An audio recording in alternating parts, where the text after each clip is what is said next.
மின்சாரம் அதிக விலைக்கு கொள்முதல் செய்வதே நிதி பற்றாக்குறைக்கு காரணம் என்று மின் ஊழியர் மத்திய அமைப்பு குற்றம் சாட்டியுள்ளது.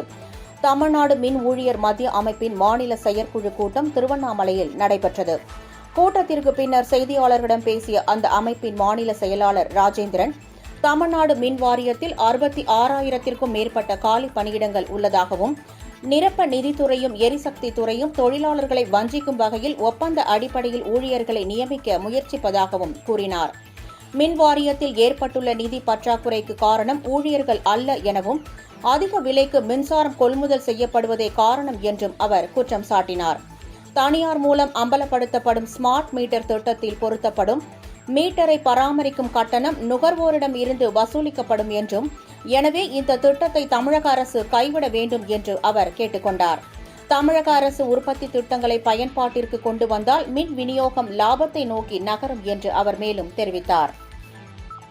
தமிழக மின்சார வாரியத்தில் தமிழ்நாடு அரசு, இந்த திமுக அரசு பொறுப்பேற்றதிலிருந்து 2021 ஆரம்பிச்சாங்க.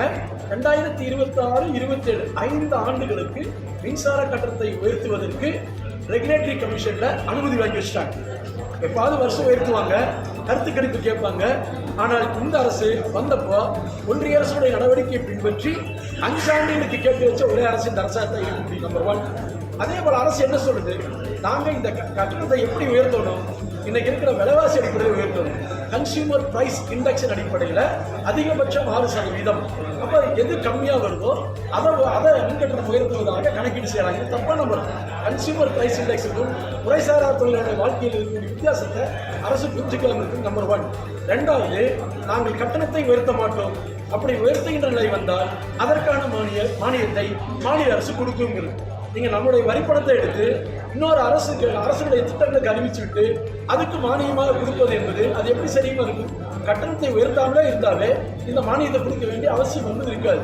ஸோ கட்டணத்தை உயர்த்து என்பது அது மிகப்பெரிய நெருக்கடிக்கு உள்ளாகும். இது யாருக்கு பயன்படுத்தினால் தனியார் மின் உற்பத்தியாளர்களுக்கு பயன்படும்.